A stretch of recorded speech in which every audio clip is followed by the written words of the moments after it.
Ma, sabi niya sa isang boses na halos pabulong ngunit dinig na dinig sa katahimikan ng silid. Oras na para pag-usapan natin si anak mo. Nakatitig si Dylan sa kanyang ina, na ngayon ay parang isang reynang natanggalan ng korona. Ang dating matigas nitong postura ay bumagsak. Ang mga kamay na dati ilaging kalmado ay nanginginig na ngayon habang nakapatong sa ibabaw ng birth certificate. Sa sandaling iyon, nawala ang lahat ng galit sa puso ni Dylan. Ang natira ay isang malalim na awa. Hindi ako naparito para manumbat, ma, mahinahon niyang sabi, ang bawat salita ay may bigat. Naparito ako para maintindihan. At ngayon, naiintindihan ko na. Tumingala si Esmeralda, ang mga mata nito ay puno ng luhang hindi makawala. Sa unang pagkakataon, nakita ni Dylan ang tunay na Esmeralda, hindi ang makapangyarihang matriarka, kundi isang babaeng biktima rin ng sarili niyang nakaraan. Ang galit mo kay Jessa hindi pala tungkol sa kanya, patuloy ni Dylan. Tungkol ito sa'yo. Bawat tingin mo sa kanya, nakikita mo ang sarili mo. Ang kasalanang pilit mong ibinaon. Dahan-dahang lumapit si Dylan sa kanyang ina. Hindi niya ito niyakap, ngunit ang kanyang presensya ay sapat na. Itigil mo na to, mapalayain mo na si Jessa. Pero higit sa lahat, palayain mo na ang sarili mo. Oras na para magpatawad ka lalo na sa sarili mo. Tumulo ang isang butil ng luha mula sa mata ni Esmeralda. Iyon ang tanda ng kanyang pagsuko. Nawalan na siya ng kapangyarihan, hindi dahil sa natuklasan ni Dylan ang kanyang sekreto, kundi dahil sa wakas, may isang taong nakaintindi sa kanya. Iniwan ni Dylan ang folder sa lamesa. Iniwan niya ang nakaraan. Habang naglalakad siya palabas ng mansyon, mayroon na siyang bagong misyon. Hindi na ito tungkol sa Corpus Prime Holdings. Ito ay tungkol sa pagbuo ng sarili niyang pamilya. Sa maliit na apartment sa Quezon City, ang hangin ay mabigat sa amoy ng desperasyon. Nagkalat ang mga damit sa sahig. Ang dalawang lumang maleta na minana pa ni Jessa sa kanyang ina ay nakabukas, handang lamunin ang kakarampot nilang mga ari-arian. Tumatakbo si Jessa. Saan? Hindi niya alam. Basta kailangan niyang ilayo ang kanyang mga anak. Kailangan niyang protektahan sila mula sa mga korpus. Mama, saan po tayo pupunta? Tanong ni Denise, ang mga mata ay puno ng pagkalito. Yumuko si Jessa at niyakap ang kanyang anak. Magbabakasyon lang tayo, anak. Sa isang lugar na malayo at maganda. Isang kasinungalingan para pagtakpan ang takot na kumakain sa kanyang puso. Paano niya bubuhayin ang mga anak niya ng mag-isa, nang walang trabaho at nagtatago? Hindi niya alam. Ang tanging alam niya ay mas gugustuhin niyang mamulot ng basura, kaysa isuko ang kanyang mga anak. Biglang may kumatok ng marahan sa pinto. Nanigas si Jessa. Sila na ba iyon? Ang mga abogado? Ang pulis? Niyakap niya ng mahigpit ang kanyang tatlong anak, na para bang kaya niyang itago ang mga ito sa likod niya. Dahan-dahan siyang lumapit sa pinto, ang puso niya ay kumakarera.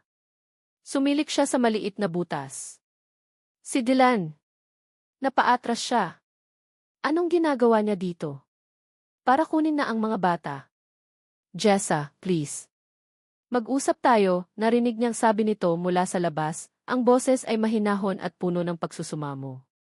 Nanginginig niyang binuksan ang pinto. Nakatayo roon si Dylan, mukhang pagod at magulo ang buhok, malayo sa perpektong sihi na kilala niya. Ang mga mata ni Dylan ay lumibot sa magulong apartment, sa mga nakaimpaking gamit, at sa tatlong batang takot na takot sa likod ng kanilang ina. Isang malalim na sakit ang gumuhit sa kanyang mukha. At pagkatapos, ginawa ni Dylan ang isang bagay na hinding-hindi inaasahan ni Jessa. Dahan-dahan itong lumuhod sa maruming sahig ng kanyang apartment. Ang makapangyarihang si Dylan Andre Corpus, nakaluhod sa harap niya. Patawarin mo ako, Jessa, sabi nito, ang boses ay basag. Patawad sa lahat.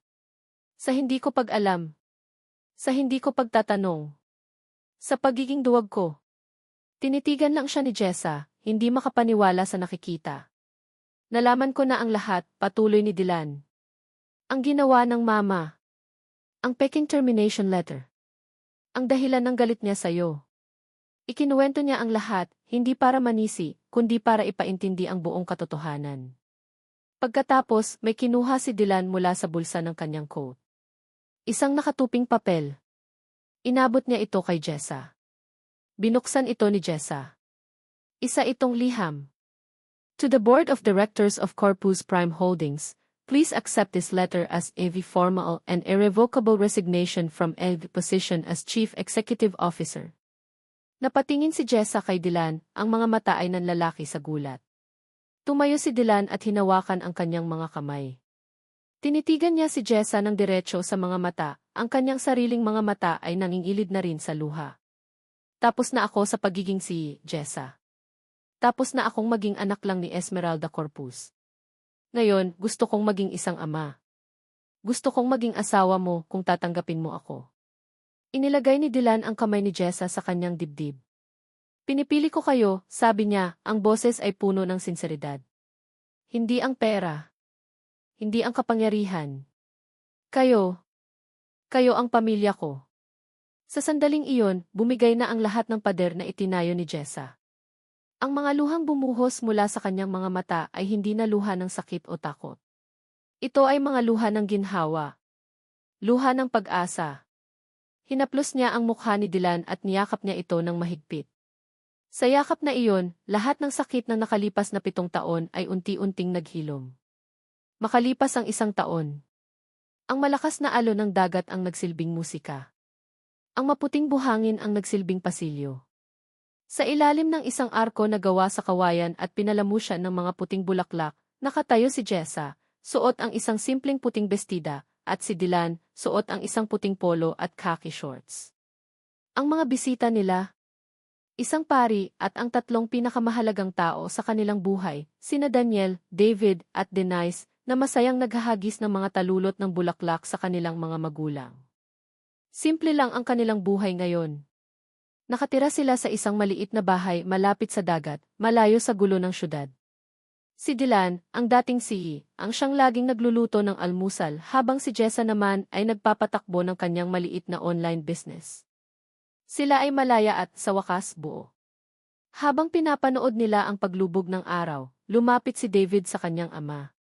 Papa, ano po ang pinakamahalagang bagay sa mundo? Tanong nito, ang mga mata ay kasing inosente ng papalubog na araw. Ngumiti si Dylan. Tumingin siya kay Jessa, na ngayon ay nakangiti rin sa kanya, ang mga mata ay kumikinang sa saya. Niyakap niya ang kanyang anak. Ang pamilya, sagot ni Dylan, habang niyayakap din siya nina Daniel, Denise at Jessa, na bumubuo ng isang masikip at masayang grupo. Ang pamilya ang pinakamahalagang bagay sa buong mundo. At dito nagtatapos ang kwento ng pag-ibig, sakripisyo, at muling pagbuo ng pamilya nina Jessa at Dylan. Mula sa kaibuturan ng aking puso, maraming salamat sa inyong walang sawang pagsubaybay sa bawat kabanata ng kanilang paglalakbay. Habang isinusulat ko ang bawat salita, kasama rin ninyo akong kinilig, umiyak sa mga pagsubok ni Jessa, nanggigil sa mga desisyon ni Dylan, at umasa na sa huli, mananaig pa rin ang pag-ibig. Ang kwentong ito ay isang paalala na ang tunay na pamilya ay hindi laging tungkol sa dugo o yaman, kundi sa pagmamahal na handang magpatawad at magbigay ng pangalawang pagkakataon. Ito ay isang paalala na sa kabila ng pinakamadilim na gabi, laging may sisikat na bagong umaga na puno ng pag-asa. Kung mayroon mang aral o damdamin na tumatak sa inyong puso habang nakikinig, inaanyayahan ko kayong ibahagi ito sa comment section. Nais kong marinig ang inyong mga saloobin at pakinggan ang inyong sariling mga kwento. Hanggang sa ating muling pagsasama sa susunod na kwentong ating pagsasaluhan. Lagi ninyong tatandaan, ang tunay na pag-ibig ay laging nakahahanap ng paraan upang magwagi. Mga labi. Akin ang mga batang iyan, deklara niya.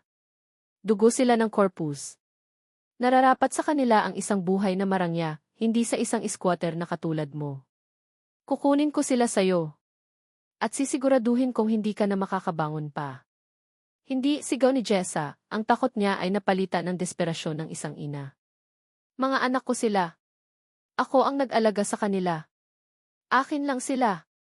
Dumating si Dylan sa pagitan nila. Ma, tama na. Umalis na tayo, sabi niya, hinawakan sa braso ang kanyang ina.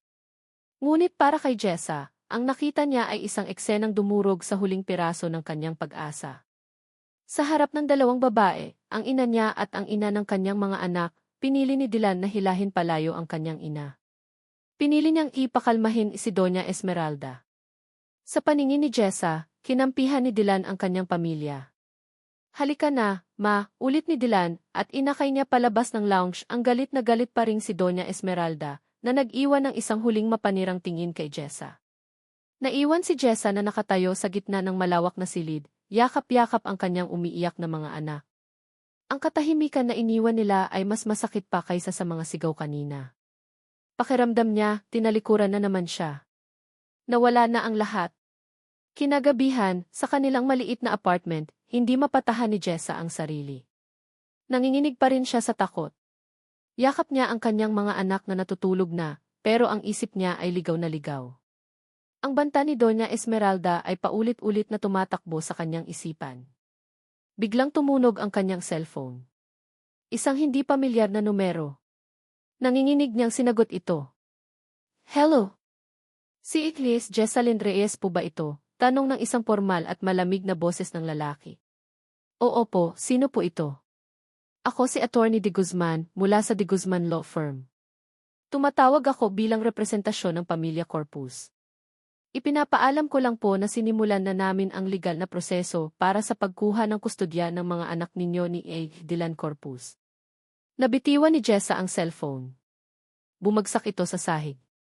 Napaluhod siya, ang mga luha ay muling bumuhos, ngunit ngayon ay wala ng tunog. Isang tahimik, desperadong pag-iyak. Ito na.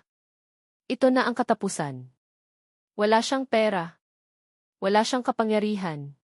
Paano niya lalabanan ang isang pamilyang kayang bilhin ang lahat? Pakiramdam niya, nawala na sa kanya ang kanyang mga anak bago pa man magsimula ang laban. Ang biyahe mula sa opisina pauwi sa mansyon ng mga Corpus sa Forbes Park ay ang pinakamahabang biyahe sa buhay ni Dylan. Bawat ilotrapiko ay isang pagsubok sa kanyang pasensya. Ang mga alaala ay naguunahan sa kanyang isipan, ang mukha ni Jessa na puno ng sakit, ang mga mata ng tatlong batang kamukhang-kamukha niya, at ang malupit na boses ng kanyang ina. Hindi ako nag-resign. Tinanggal mo ako, Dylan. Ang mga salitang iyon ay paulit-ulit na umalinggaw sa kanyang tainga. Paanong nangyari iyon? Ang alam niya ay nag-iwan ito ng resignation letter. Iyon ang sinabi sa kanya ng kanyang ina.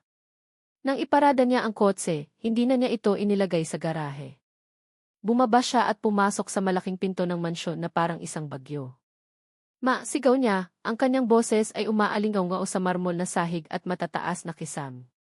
Lumabas si Doña Esmeralda mula sa kanyang silid-aklatan, ay hawak na isang baso ng brandy. Kalmado ang kanyang mukha, na para bang walang nangyari. Ang katahimikan niyang iyon ang mas lalong nagpaapoy sa galit ni Dylan. Dylan, anak. You're home early, sabi nito, na para bang nag-uusap lang sila tungkol sa panahon. Huwag na tayong magpaligoy-ligoy pa, ma, sabi ni Dylan, humakbang palapit. Ang termination letter ni Jessa. Sagutin mo ako. Totoo ba? Tinitigan siya ni Doña Esmeralda, walang bakas ng pagkagulat o takot. Dahan-dahan itong uminom mula sa kanyang baso bago sumagot. At kung totoo man, ano ngayon? Nanlamig si Dylan. Ang kaswal na pag-amin na iyon ay mas masakit pa kaysa sa isang pagsigaw. Bakit mo ginawa iyon, ma? Hindi na niya napigilang isigaw. Sinira mo ang buhay niya. Sinira mo ang pagkakataon kong makilala ang mga anak ko. Para saan? Para sa'yo, sagot ni Esmeralda, ang boses ay tumaas na rin. Ginawa ko yon para protektahan ka. Mula sa isang babaeng halatang may masamang hangarin. Isang oportunista na gagamitin lang ang kanyang katawan para umangat sa buhay. Dapat ka pang magpasalamat sa akin. Magpasalamat, tumawa si Dylan ng mapait. Sinungaling ka, hindi mo lang siya tinanggal. Pineke mo ang pirma ko. Gumawa ka ng isang krimen sa pangalan ko. Sa puntong iyon, isang ngisi ang sumilay sa mga labi ni Esmeralda, isang ngising nagpatindig ng balahibo ni Dylan. Ginawa ko nga. Madali lang. Isang piraso ng papel kasama ng sandamakmak na iba pang papeles na pinipirmahan mo araw-araw. Hindi mo man lang namalayan. At gagawin ko ulit kung kinakailangan para protektahan ang pangalan ng pamilyang ito. Noon naintindihan ni Dylan. Ang galit ng kanyang ina ay hindi lang simpleng pag-ayaw sa isang mahirap na babae. May mas malalim itong pinanggagalingan. Isang bagay na personal. Isang bagay na madilim. Umalis si Dylan sa mansyon nang walang paalam. Kinuha niya ang kanyang cellphone at tinawagan ang isang numero mula sa kanyang private contacts. "I need your help," sabi niya sa kabilang linya. "I want you to investigate my mother, Esmeralda Corpus. Everything. Find out why she has this much hatred for a woman who had child out of wedlock. May pinanggagalingan ito. Hanapin mo." Kinabukasan, habang nasa gitna ng kaguluhan ang isip niya, nakipagkita si Dylan sa private investigator sa isang tahimik na coffee shop. Inabot nito sa kanya ang isang manipis na brown folder. "Mabilis kang kumilos," sabi ni Dylan. "May mga bagay na madaling mahanap kung alam mo kung saan titingin, sir," sagot ng investigador. Binuksan ni Dylan ang folder. Sa loob, may iilang dokumento lamang. Ang isa ay isang lumang artikulo tungkol sa pagpapakasal ng kanyang mga magulang. Ang isa pa ay isang kopya ng birth certificate. Binasa niya ang mga detalye. Pangalan ng sanggol, hindi isinulat. Pangalan ng ama, blanco. Pangalan ng ina, Esmeralda Sandoval. Ang pangalan ng kanyang ina bago ito ikasal. Ang petsa ng kapanganakan ay 1 taon bago pa man ito ikasal sa kanyang ama. Parang gumuho ang mundo ni Dylan. Ang kanyang ina na walang tigil na nangangaral tungkol sa reputasyon at karangalan ay nagkaroon din ng anak sa pagkadalaga. Isang anak na itinago niya sa lahat. Isang anak na ipinamigay niya. Ngayon, naintindihan na niya ang lahat. Ang galit ni Esmeralda kay Jessa ay hindi galit sa isang estranghero. Ito ay galit sa sarili niyang refleksyon. Ang pagiging ina ni Jessa ay isang salamin na nagpapaalala sa kasalanan at kahihiyang matagal na niyang ibinaon. Isinara ni Dylan ang folder. Hindi galit ang nararamdaman niya ngayon, kundi isang malalim at nakakalunod na awa. Awa para sa kanyang ina. Awa para kay Jessa. At awa para sa isang kapatid na hindi niya nakilala. Nang gabing iyon, muling umuwi si Dylan sa mansyon. Naabutan niya ang kanyang ina sa opisina nito, abala sa pagbabasa ng mga dokumento, ang reyna sa kanyang trono. Dahan-dahan siyang pumasok. Hindi siya nagsalita. Inilapag niya ng marahan ang brown folder sa ibabaw ng makintab na lamesa ni Esmeralda. Nangunot ang noo nito, tiningnan ang folder, at pagkatapos ay tumingin sa kanya. Hindi pa rin nagsalita si Dylan. Itinulak niya ng bahagya ang folder palapit dito. Binuksan ito ni Esmeralda.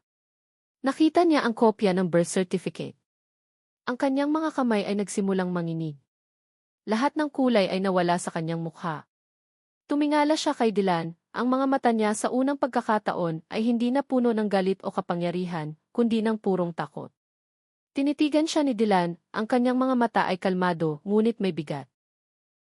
File. Pagkatapos ng lahat iyon lang. May bahid ng panunumbat sa kanyang boses na hindi niya napigilan.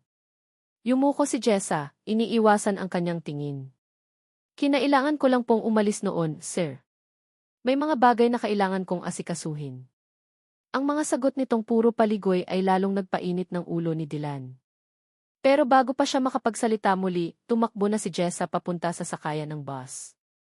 Naiwan si Dylan na nakatayo roon, mas lalong naguguluhan at puno ng mga tanong na walang kasagutan.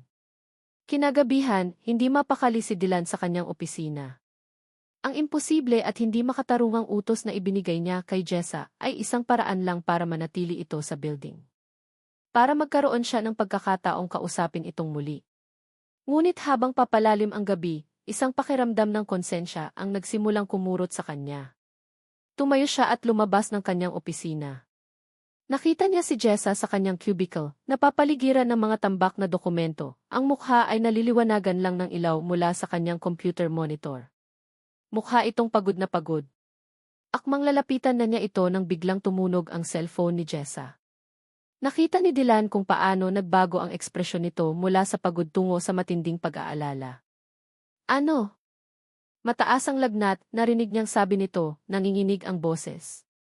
"Uminom na ba ng gamot?" "O sige, hintayin niyo ako. Papunta na ako." Mabilis na isinara ni Jessa ang tawag. Nakita ni Dylan ang panik sa mga mata nito. Tumingin ito sa orasan, pagkatapos ay sa tambak ng trabaho sa kanyang mesa. Mukha itong maiiyak na sa pagkalito. Isang bagay sa loob ni Dylan ang lumambot. May problema ba? Tanong niya. Nagulat si Jessa sa bigla niyang pagsulpot. Sir, wala po. Emergency lang po sa bahay. Ang mga anak ko po. Anak? May mga anak na siya. Hindi alam ni Dylan kung bakit parang may kumirot sa kanyang dibdib. Kung kailangan mong umuwi, umuwi ka na. Ipagpatuloy mo na lang yan bukas. Pero sir, sabi niyo po kailangan na ito bukas ng umaga, sagot ni Jessa, halatang nag-aalala na baka masisante siya. Isang ideya ang biglang pumasok sa isip ni Dylan, dala ng kuryosidad. Kung hindi mo sila maiwan, dalhin mo na lang sila dito. Maluwag naman ang executive lounge. Walang gaanong tao ngayon. Nag-aalangan man, walang nagawa si Jessa kundi sumang-ayon. Makalipas ang halos 1 oras, bumalik si Jessa. At kasama niya hindi lang isa, kundi 3 maliliit na bata. 2 magkamukhang lalaki at 1 babae na halatang magkakapatid. Triplets. Nanlaki ang mga mata ni Dylan. 3. Pasensya na po, sir. Makukulit po talaga ang mga ito, paumanhin ni Jessa habang inaayos ang mga gamit ng mga bata sa lounge. Ngunit hindi sa gulo nakatingin si Dylan. Nakatingin siya sa mga bata. May isang kakaibang pakiramdam na gumapang sa kanyang dibdib, isang di maipaliwanag na koneksyon. Lumapit siya. Hi, bati niya. I'm Dylan. Ang batang babae, si Denise, ay nagtago sa likod ng kanyang ina. Ang isang lalaki, si Daniel, ay matapang na ngumiti. Ako po si Daniel.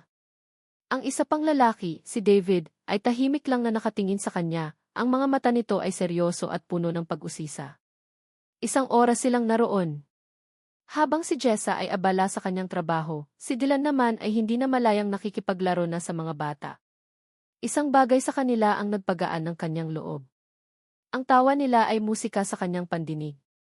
Paminsan-minsan, napapatingin siya kay Jessa, at nahuhuli niya itong nakatitig sa kanila, ang mga mata ay may pinaghalong takot at lungkot. Sa kanilang paglalaro, may nahulog na laro ang kotse sa ilalim ng sofa. Mabilis na yumuko ang tahimik na si David para kunin ito. Sa pagyuko niya, ang kwelyo ng kanyang t-shirt ay bahagyang bumaba, at isang maliit na bahagi ng kanyang batok ang nalantad sa ilaw. Napahinto si Dylan. Ang kanyang ngiti ay dahan-dahang nawala. Mayroon doon. Isang maliit, pamilyar na marka sa balat. Hugis between. Naramdaman ni Dylan na nanlamig ang kanyang dugo. Kinapa niya ang sariling batok. Nandoon din ang sa kanya, nakatago sa ilalim ng kanyang kwelyo. Ang T. Corpus Star, biruan ng kanilang pamilya. Isang pambihirang birthmark na namamana lang ng mga lalaki sa kanilang angkan. Mayroon nito ang kanyang lolo. Mayroon nito ang kanyang ama. At mayroon siya nito. Impossible. Ang kanyang mga mata ay lumipat mula sa batok ni David patungo sa mukha ni Jessa. Nakita ni Jessa kung saan siya nakatingin. At sa isang iglap, lahat ng kulay ay nawala sa mukha nito. Ang takot na kanina pa niya nakikita sa mga mata nito ay naging purong lagim. Ang reaksyon niyang iyon ang kumumpirma sa lahat. Tumayo si Dylan, nanginginig ang mga tuhod. Ang ingay ng mga bata ay biglang nawala. Ang tanging naririnig niya ay ang malakas na pagkabog ng sarili niyang dibdib. Dahan-dahan siyang lumapit kay Jessa, ang mga mata niya ay hindi maalis sa kanya. Jessa G. Nagsimula siyang magsalita, ngunit ang kanyang boses ay basag at nanginginig.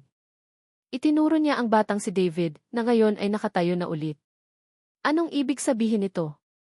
Ang mga mata ni Jessa ay napuno ng luha. Sabihin mo sa akin ang totoo. Ang tanong ni Dylan ay parang isang bombang sumabog sa katahimikan ng executive lounge. Sabihin mo sa akin ang totoo. Napuno ng luha ang mga mata ni Jessalyn. Wala nang paraan para tumakbo. Wala nang mga kasinungalingan na pwedeng pagtaguan.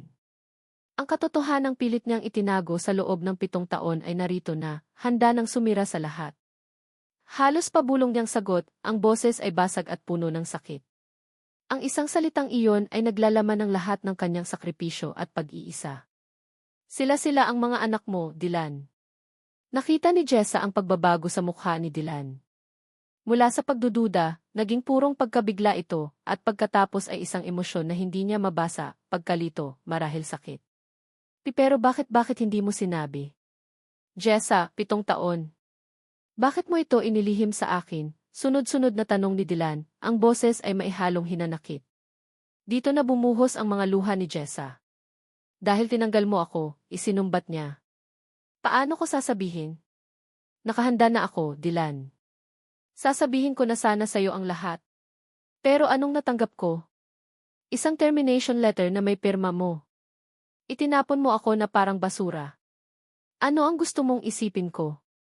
Termination letter. Naguluhan si Dylan. Anong sinasabi mo? Nag-resign ka. Iyon ang nasa records. Hindi ako nag-resign, sigaw ni Jessa. Ang sakit na kinimkim niya ng maraming taon ay sa wakas ay sumabog. Tinanggal mo ako, Dylan.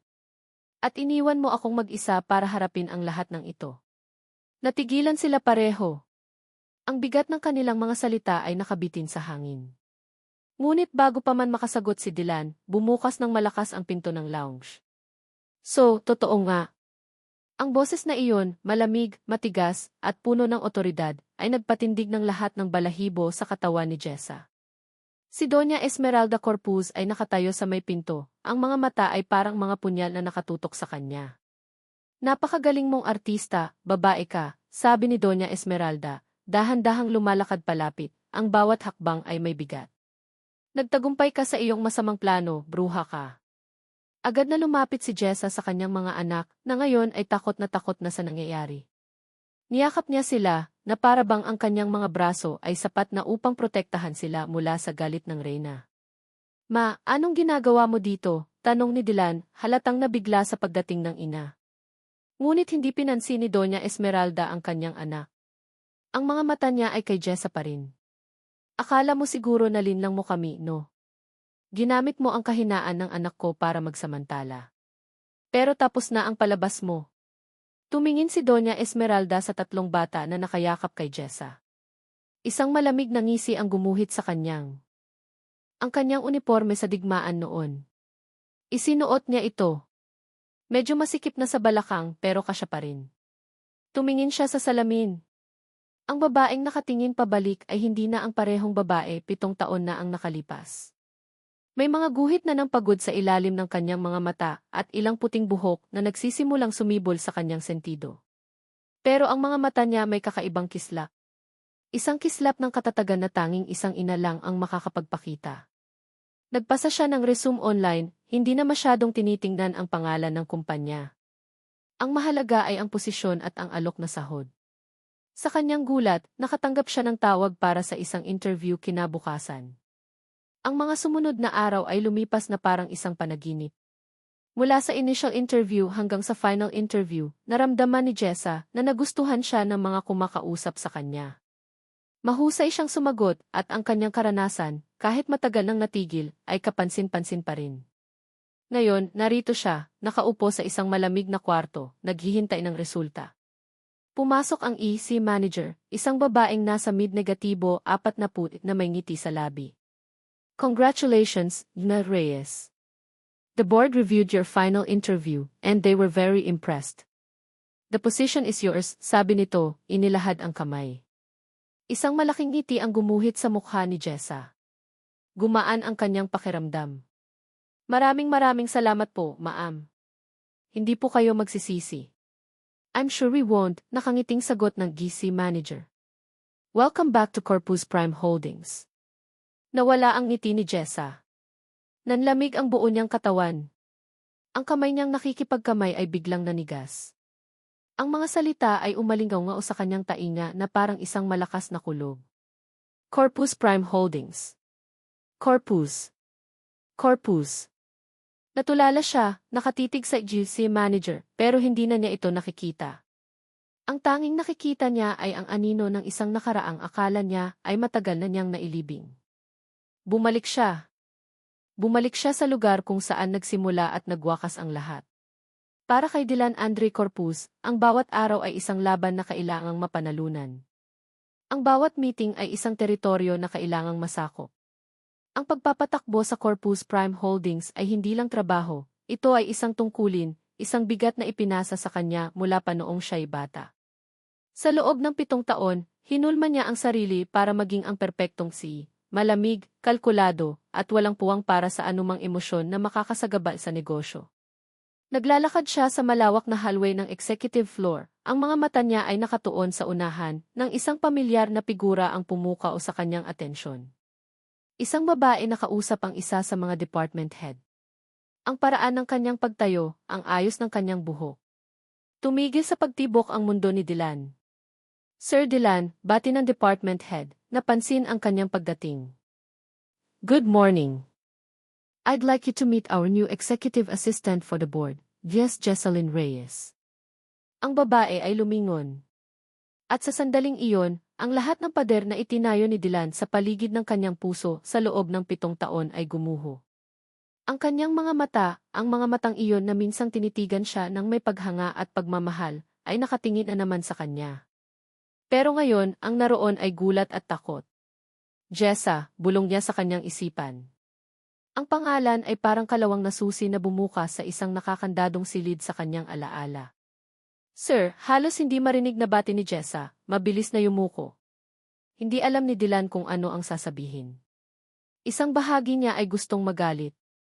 Ang isang bahagi ay gustong magtanong. At isang maliit, nakatagong bahagi ay nakaramdam ng isang di maipaliwanag na saya. Pinilit niyang kontrolin ang kanyang mukha, pinanatili itong walang emosyon. Tumango lang siya ng bahagya sa department head at nagpatuloy sa paglakad papunta sa kanyang opisina. Ang bawat hakbang ay mas mabigat kaysa sa dati. Pagpasok niya sa kanyang malaking opisina, isinara niya ang pinto at napasandal dito. Napapikit siya. Jessa. Pagkatapos ng 7 taon, bumalik siya. Bakit? At bakit siya umalis noon? Isang araw, naroon pa siya, ang mahusay at maaasahan niyang sekretarya na may ngiti laging nakareserba para sa kanya. Kinabukasan, wala na siya. Nag-iwan ng daw ng resignation letter sa UC, ayon sa sinabi ng kanyang ina. Walang tawag, walang text, walang paalam. Para siyang isang bula na bigla na lang naglaho. Inisip ni Dylan na baka nakahanap ito ng mas magandang oportunidad. Pero ang biglaan niyang pag-alis ay nag-iwan ng isang butas sa kanyang sistema na hindi niya namalayan hanggang sa sandaling ito. Umupo siya sa kanyang mamahaling leather chair at binuksan ang kanyang computer. In-access niya ang ET files. Hinanap niya ang pangalan, Jessalyn Reyes. Status, resigned. Reason, personal. Personal. Iyon lang. Napakuyom ang kanyang kamao. Ang galit na matagal na niyang ibinaon ay muling umuusbong. Galit dahil sa bigla nitong pag-iwan sa kanya. Biglang tumunog ang kanyang private line. Ang tanging tumatawag doon ay iisang tao lang. Hello, ma, sagot niya. Dylan, anak, sabi ng malamig na boses ni Doña Esmeralda sa kabilang linya. May ibinulong sa akin ang isang ibon. Nabalitaan kong bumalik ang sekretarya mong bigla na lang nawala noon na parang kabute. Napabuntong hininga si Dylan. Ma, she was just hired. Hindi ko alam na siya ang kinuha. Mag-ingat ka, Dylan. Ang mga taong ganyan, hindi mo alam kung ano ang pakay. Bigla na lang aalis, tapos bigla na lang babalik. Baka may masama siyang balak sa pamilya natin, sabi ng kanyang ina, ang bawat salita ay may bahid ng babala. I can handle it, ma, matigas na sagot ni Dylan. It's just work. Pagkatapos ng tawag, mas lalong naguluhan si Dylan. Pinindot niya ang intercom. Jessa, pumunta ka sa opisina ko. Ngayon din ni. Ilang sandali lang, may kumatok sa pinto. Pasok. Pumasok si Jessa, nakayuko, hindi makatingin ng diretso sa kanya. Ang dati niyang komportable at masayahing presensya ay napalitan ng tensyon at kaba. May ipapagawa ako sa'yo, sabi ni Dylan, ang boses niya ay malamig at purong pangnegosyo. Kumuha siya ng isang makapal na folder mula sa kanyang mesa. Review all these contracts from the last 7 years. I need a summary of all discrepancies by tomorrow morning. Isang imposible at hindi makatarungang utos. Alam niya iyon. Pero gusto niyang subukan siya. Gusto niyang makita kung paano siya tutugon. Nakita niya ang gulat sa mga mata ni Jessa, ngunit agad din itong nawala. Pinalitan nito ng isang klase ng determinasyon. Yes, sir, sagot nito, kinuha ang folder at akmang aalis na. Jessa, pigil niya. Huminto ito sa tapat ng pinto, nakatalikod pa rin. Bakit ka bumalik? Tanong niya, hindi na napigilan ang sarili. Hindi ito lumingon. Kailangan ko po ng trabaho, sir. Ang simpleng sagot na iyon ay mas lalong nagpagulo sa kanyang isipan. Kinahapunan, habang pauwi na siya, nakita ni Dylan si Jessa na naglalakad palabas ng building. Nagmamadali ito, marahil ay hinahabol ang boss. Isang malakas na puwersa ang nagtulak sa kanya na ihinto ang kanyang kotse sa gilid at bumaba. Hinabol niya ito ng tingin at mabilis na lumapit. Nagtama ang kanilang mga mata sa ilalim ng papalubog na araw. Nakita niya ang pagod sa mukha nito, ngunit mayroon pa ring ganda doon na hindi nagbago. We need to talk, sabi ni Dylan, ang kanyang boses ay seryoso at walang paligoy-ligoy. Nakita niya ang paglunok ni Jessa, ang pagkabigla sa kanyang mga mata. Ngayon, wala na silang kawala sa isa't isa. We need to talk, sabi ni Dylan, at ang mga salitang iyon ay tila nagpatigil sa hangin sa kanilang paligid. Nakita niya kung paano naniga si Jessa. Ang mga mata nito, na kanina'y puno ng pagod, ay napalitan ng pag-iingat. Para itong isang hayop na biglang na-corner. Tungkol saan po, sir? Tanong nito, ang boses ay pilit na pinapakalma. Bakit ka umalis, Jessa? Diretsong tanong ni Dylan. Isang araw, narito ka.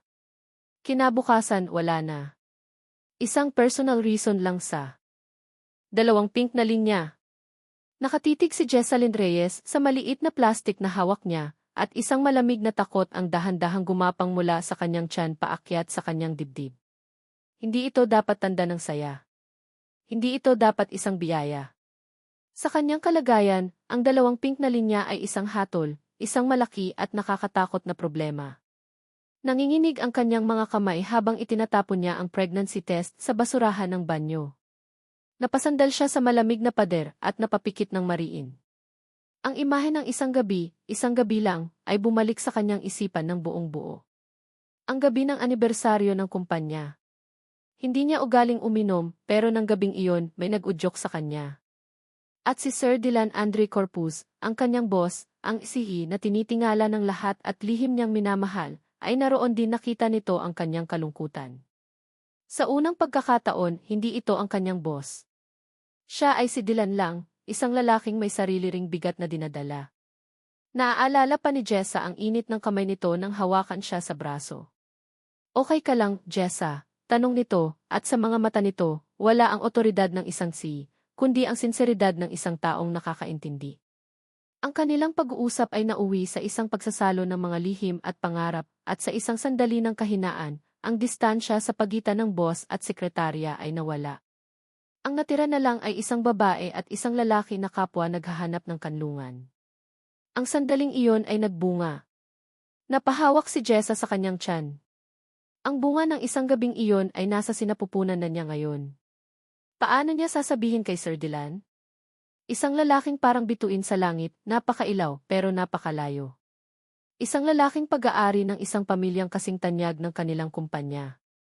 Sa kanyang pagbabalik sa kanyang cubicle, dinig na dinig niya ang bulungan ng kanyang mga kasamahan sa kabilang hilera.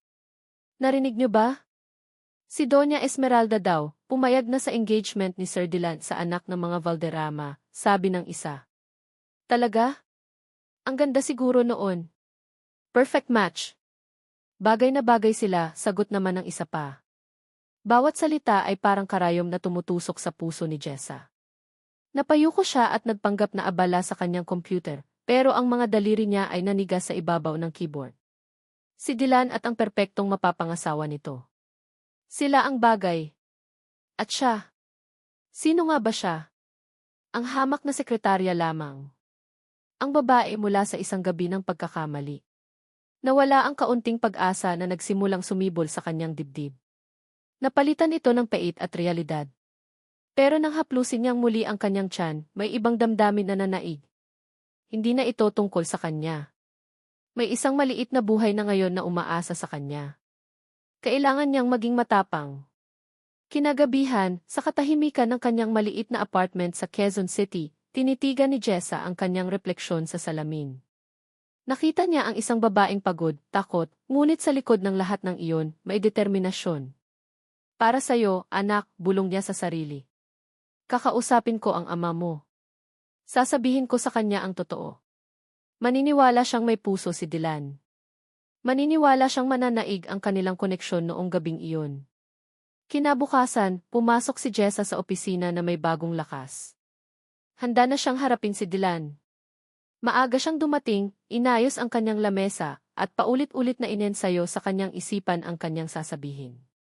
Pero hindi dumating si Dylan sa karaniwang oras. Ang tanging naghihintay sa kanya sa ibabaw ng kanyang malinis na lamesa ay isang puting business envelope. Walang pangalan. Walang anumang palatandaan. Nangunot ang noo niya. Binuksan niya ito ng may pag-iingat. Sa loob, isang formal na liham ang nakatiklop. Sinimulan niyang basahin. Dear Ernest Reyes, this letter is to formally inform you of the termination of your services as Executive Secretary to the C, effective immediately. Natigil sa paghinga si Jessa. Ang mga salita ay lumabo sa kanyang paningin. Paulit-ulit niyang binasa ang mga linya, umaasang nagkamali lang siya ng pagkakaintindi. Ngunit malinaw ang mensahe. Tinatanggal na siya sa trabaho. Walang dahilan. Walang paliwanag. Nanginginig ang kanyang mga kamay habang ang mga mata niya ay napunta sa ibabang bahagi ng liham. Doon, nakasulat sa itim na tinta, ay isang pirma na kilalang kilala niya. Isang pirma na daan-daang beses na niyang nakita sa mga dokumento. Dylan Andre Corpus. Ang pangalan. Ang pirma. Iyon ang huling dagok na tuluyang dumurog sa kanyang puso. Ang lalaking pinagkatiwalaan niya, ang ama ng dinadala niya, ang siyang nagpapatalsik sa kanya ng walang awa. Bumuhos ang mga luhang kanina pa niya pinipigilan, tumutulo sa papel na hawak niya. Ang pirma ni Dylan ay parang isang patalim, itinarak ng malalim sa kanyang puso, winakasan hindi lang ang kanyang trabaho, kundi ang lahat ng kanyang mga pangarap. 7 taon. Sa loob ng 7 taon, natutunan ni Jessa na ang oras ay hindi lang sinusukat sa mga araw o buwan, kundi sa dami ng mga gabing walang tulog, sa libu-libong paghalik sa noo, at sa walang katapusang pagtawag ng Mama. Mama, si Kuya Daniel, inaagaw yung tinapay ko, sigaw ni Denise, ang bunso at kaisa-isang prinsesa ng triplets. Hindi ah. Si David po yung kumuha. Mabilis na depensa ni Daniel, ang panganay, habang itinuturo ang kakambal niyang si David na tahimik na ngumunguya sa isang sulok. Napabuntong hininga si Jessa, ngunit may ngiti sa kanyang mga labi. Ito ang kanyang umaga, araw-araw sa loob ng 7 taon. Isang magulo, maingay, ngunit puno ng pagmamahal na umaga. Hinati niya ang isa pang tinapay at ibinigay kay Denise. Pinunasan niya ang bibig ni David at inayos ang kwelyo ng polo ni Daniel. "Oh, sige na, bilisan niyo na riyan at baka mahuli kayo sa klase," sabi niya, habang isinasara ang mga baunan nila. 3 baunan, 3 uniforme, 3 magkakaibang personalidad na kailangan niyang intindihin at alagaan. Sila ang kanyang mundo. Sina Daniel, David, at Denise, ang kanyang 3 pag-asa. Matapos ihatid ang mga bata sa pampublikong paaralan na malapit lang sa kanilang apartment, umuwi si Jessa sa tahimik na bahay. Nawala na ang ingay. Ang natira ay ang mga laruang nakakalat at ang pakiramdam ng pagod. Umupo siya sa maliit nilang mesa sa kusina at napatingin sa isang sobre na nakapatong doon. Liham mula sa eskwelahan. Binuksan niya ito. Listahan ng mga bayarin para sa susunod na school year. Tumaas na naman ang tuition. Napahawak siya sa kanyang sentido. Ang sahod niya mula sa pagiging online data encoder sa gabi at pagtanggap ng mga labada tuwing umaga ay sapat lang para sa kanilang araw-araw na pangangailangan. Pero paano na ang mga karagdagang gastusin? Paano na ang mga pangarap niya para sa kanila? Ayaw niyang maranasan ng kanyang mga anak ang hirap na dinanas niya. Biglang tumunog ang kanyang cellphone. Ang kaibigan niyang si Rina ang tumatawag. "Bes, kamusta? May chika ako sa'yo," masiglang bati nito. "Heto, pagod pero buhay pa," sagot ni Jessa. "Naku, kaya nga ako tumawag. May nakita akong job posting, perfect sa'yo. Executive assistant sa isang malaking kumpanya sa Makati. Malaki ang sahod, Bes. Solve na iyang mga problema mo." Natigilan si Jessa. Executive assistant. Makati. Ang mga salitang iyon ay nagbalik sa kanya sa isang nakaraang gusto na niyang kalimutan. "Naku, Rina, ayoko na sa ganyang mundo. Masalimuot, Okay na ako rito. Ano ka ba? Huwag mong sabihing dahil pa rin yan sa gagong boss mo noon. 7 taon na, Jessa. Hindi mo hahayaang ang nakaraan ang humadlang sa kinabukasan ng mga anak mo, di ba? Para sa triplets, Bes. Subukan mo lang pangumbinsi ni Rina. May tumusok sa puso ni Jessa. Tama si Rina. Hindi ito para sa kanya. Para ito sa 3 maliliit na taong nagbibigay kahulugan sa kanyang buhay. Kinagabihan, matapos patulugin ang mga bata, binuksan ni Jessa ang kanyang lumang baul. Mula sa ilalim, inilabas niya ang isang itim na blazer at isang peres ng slacks.